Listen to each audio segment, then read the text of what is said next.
What do you get when you mix $1 trillion ambition, desert heat, flying taxis, and an artificial moon? Apparently, the future. Or at least, that's what Saudi Arabia wants you to believe. Welcome to NEOM's Line, a 170-kilometre long skyscraper city with no cars, no streets, and possibly no chance of ever working. Is this the greatest leap in urban evolution, or a disaster waiting to be mirrored? In 2017, Saudi Arabia unveiled something so bold, so otherworldly, it made Dubai's skyline look like a weekend Lego project. They called it NEOM, a futuristic megacity designed to reinvent civilization as we know it. The crown jewel, a 170-kilometre long mirrored skyscraper called The Line. Not a city with streets, not a grid, just a single, seamless wall of glass slicing through the desert, like a glitch in the simulation, stretching from the mountains near the Red Sea straight across the sands of Tabuk. 2 parallel towers, 500 metres tall, 200 metres wide, housing 9 million people, all powered by 100% renewable energy. That's the sales pitch anyway. The Line was positioned as the centrepiece of Saudi Arabia's Vision 2030, a sweeping plan to diversify its economy beyond oil. Crown Prince Mohammed bin Salman called The Line a revolution in civilization. No cars, no roads, no pollution. Everything, from homes and hospitals to waterfalls and flying taxis, would be stacked vertically, just a 5-minute walk away. It was the ultimate sci-fi made real moment, and it made global headlines. But here's where the sheen begins to crack. The project's original cost? $500 billion. By early 2024, that number had ballooned to $2 trillion, nearly double Saudi Arabia's entire GDP. And experts think that still may be optimistic. They promised 1.5 million residents by 2030. But reports now suggest fewer than 300,000 people will occupy just a fraction of the structure by that deadline. It's not just delays, it's downsizing, quietly, strategically. And then there was the abrupt departure of Nadhmi Al-Nasser, the longtime CEO of the NEOM project. Official statements were vague, at best, no reason given, no replacement named immediately. For a project of this scale, that's not just a red flag, that's a blinking neon warning.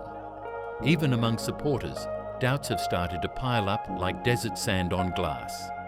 The engineering challenges are Herculean, the logistics are dizzying, and the idea of fitting millions of people into a vertical smart city in the middle of a blazing hot desert feels less like a plan and more like an experiment. Yet construction continues, towers are rising, funding is flowing, and the kingdom is betting big, not just on bricks and glass, but on global attention. So, how does a dream this big begin to unravel? That's where we're headed next, because beneath the mirror finish exterior of The Line lies a tangle of real-world problems, engineering bottlenecks, environmental backlashes, and a mounting pile of technical what-ifs. When you first hear the plan for The Line, it sounds like something out of a sci-fi movie, a vertical city powered by clean energy. No traffic, no sprawl, no pollution. Just sleek architecture, flying taxis, robot helpers, and artificial moons lighting up the sky. But let's strip away the glossy renderings and look at the blueprint through an engineer's eyes.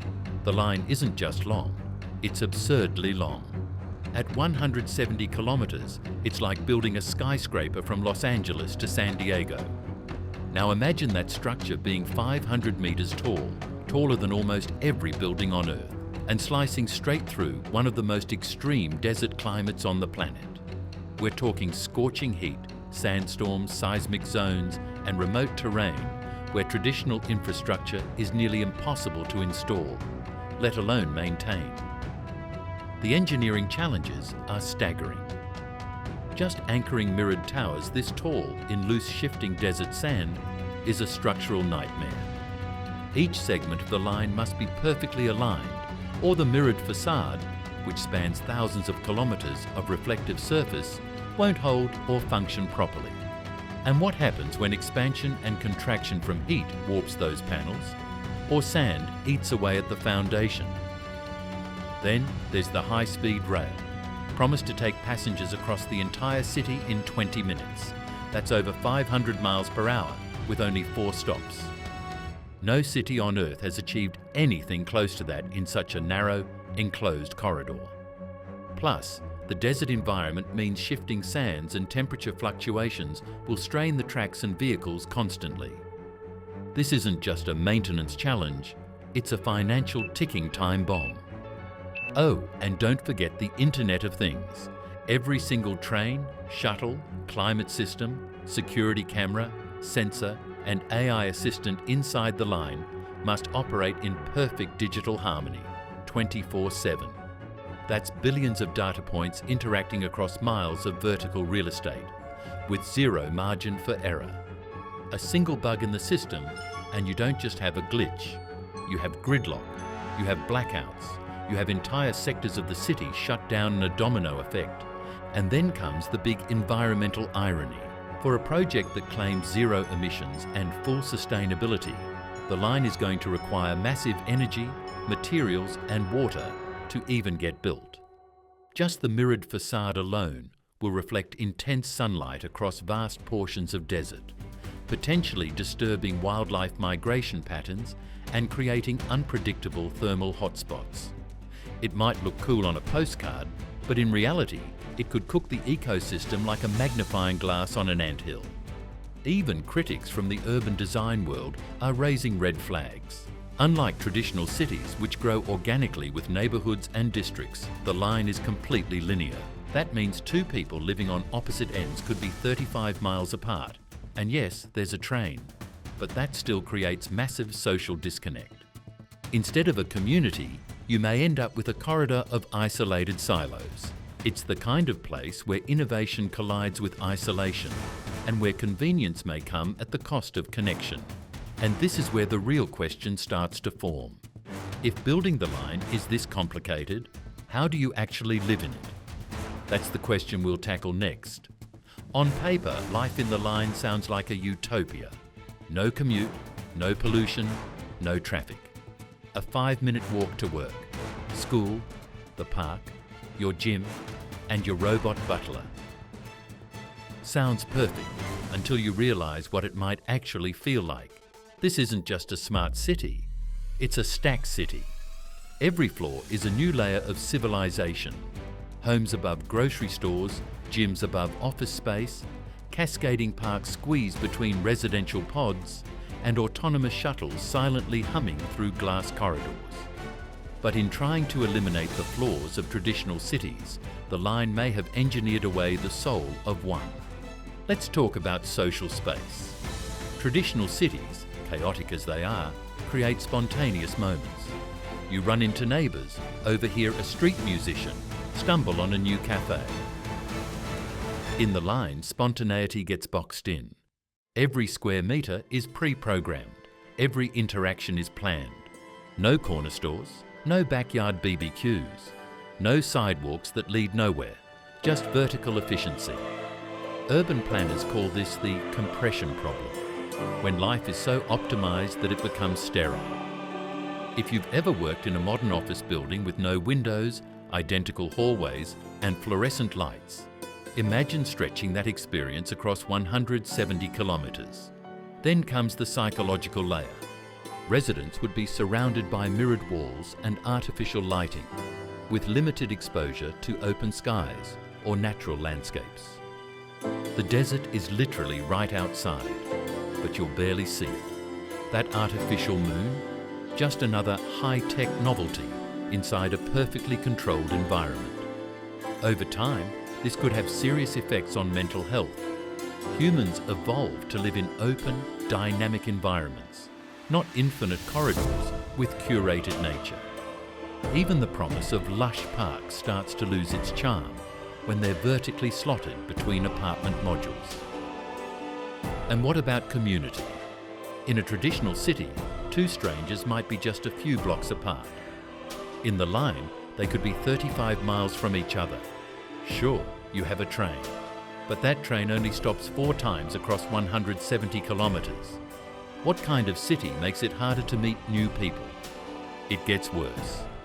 If just one of those train stops experiences a glitch, a software bug, a power failure, or a structural issue, entire segments of the city become functionally cut off. There's no grid, no alternate route, no workaround. You're trapped in a vertical cul-de-sac with no exit ramp. Now imagine an emergency, a fire, a blackout, a cyber attack in a structure that tall, that narrow, and that dependent on AI and IoT systems. What happens when the system fails? It's no longer a question of luxury. It's a question of resilience and whether humans can psychologically and socially adapt to life in a hyper-efficient glass cage. The line may offer convenience, but it could come at the cost of connection, creativity, and chaos, the very things that make cities human. And yet Saudi Arabia still insists this is the future. So now we have to ask the real question: is this about innovation, or is it about image? Let's break that open in the next few minutes, where money, politics, and PR collide. Let's stop pretending the line is just an urban experiment. It's not just about sustainability. It's not just about innovation.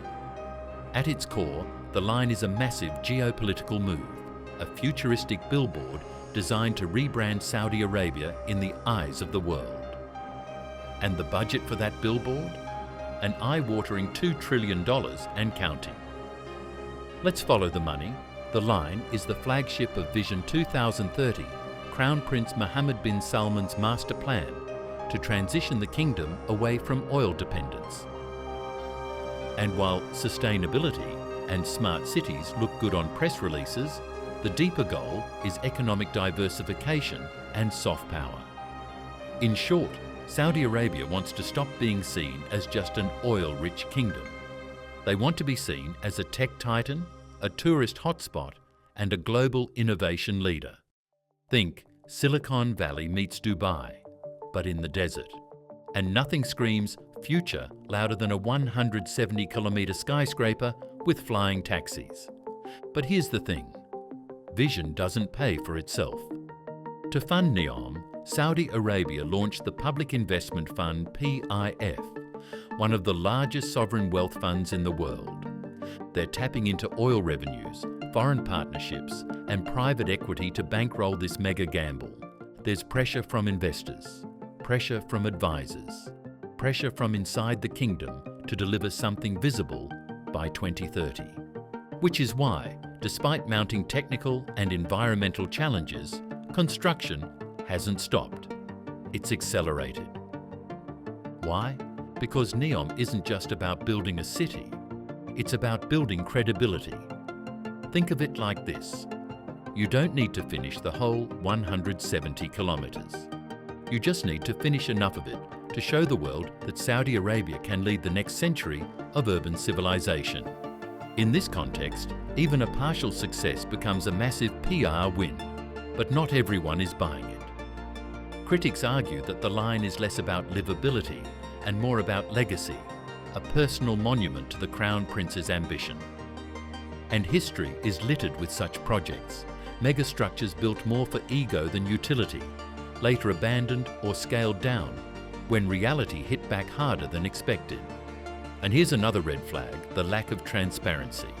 Recent reports show that key timelines are being adjusted, budgets quietly modified, and internal leadership shuffled. The departure of CEO Nadhmi Al-Nasser wasn't followed by any clear explanation, only vague PR statements. For a project of this scale, silence speaks volumes. So what happens if the line becomes unsustainable, not just environmentally, but economically? Will it be partially completed and quietly turned into a glorified resort? Will it become an exclusive zone for the ultra-wealthy and foreign investors? Or worse, will it become a modern-day ghost city, towering silently over the desert as a $2 trillion lesson in ambition overreach? It's too early to tell, but one thing's for sure, this isn't just urban planning. It's a global flex, a $2 trillion message carved into glass, steel and sand, telling the world, we're not who we used to be. But beneath the mirrors, the question still lingers. What happens when ambition outpaces reality? Let's tackle that next, as we explore the uncertain future of the line and whether it's still possible to turn this mega dream into something that truly works. For all the trillion-dollar talk and glossy 3D renders, the present-day reality of the line is far more muted. Drone footage from late 2024 shows long stretches of empty desert, with just a few dozen cranes, some scattered concrete foundations, and no mirrored facade in sight. What was once hyped as a 170-kilometre miracle is now crawling along at a pace that barely resembles a megacity under construction. And then came the leaks. By early 2025, insiders began whispering what many had already suspected. The line is being scaled back, significantly. Originally, the first phase of the city was supposed to cover 10 miles and house 1.5 million people by 2030. But now, even optimistic estimates say fewer than 300,000 residents will move into a much smaller stretch, more like a pilot segment than a functioning urban hub. Behind the scenes, Saudi officials have reportedly started prioritizing select portions of the NEOM vision, while quietly shelving or delaying others. Focus has shifted toward high visibility zones, areas that can be completed and showcased by 2030 for maximum PR impact. Translation: they're building just enough to say, look, it's real, without committing to the entire 170-kilometre dream. And honestly, it makes sense. This isn't just a city, it's a proof of concept. But proving a concept on this scale comes with an enormous cost, not just financially, but politically. Each delay chips away at public confidence. Each downsizing decision raises questions, and each polished press release starts to feel more like damage control than progress. There's also a growing disconnect between the promotional vision and the engineering reality. The digital renderings still show waterfalls, drone taxis, and artificial moons orbiting inside climate-controlled atriums. But the actual construction sites? They show bare concrete, dust storms, and miles of scaffolding baking under the desert sun. More troubling is the increasing lack of transparency. Major publications have reported that international firms working on the project have been silently pulling out, citing logistical nightmares, unrealistic deadlines, and internal disorganisation. And with the recent leadership shuffle at NEOM, including the unexplained exit of CEO Nadhmi Al-Nasser, it's clear that all is not well behind the mirrored curtain. So what's the line's endgame? Some experts predict it could morph into a high-tech district, more of a luxury enclave or innovation park than a true city for 9 million residents. Others think it may eventually shrink into a symbolic architectural landmark, a vertical monument to ambition, even if the original functionality never materializes. But one possibility remains most likely. The line will become a selective success, heavily marketed, partially occupied, and eternally under construction. Not a failure, but not the revolution it promised to be either. And maybe, just maybe, that was the plan all along. Build just enough to attract investment, just enough to shift global perception, just enough to be too big to ignore. Because in today's world, sometimes perception is more powerful than completion. But there's still one final question to ask. What does the line really represent? Is it the next evolution of civilization? Or the ultimate warning about chasing too much, too fast?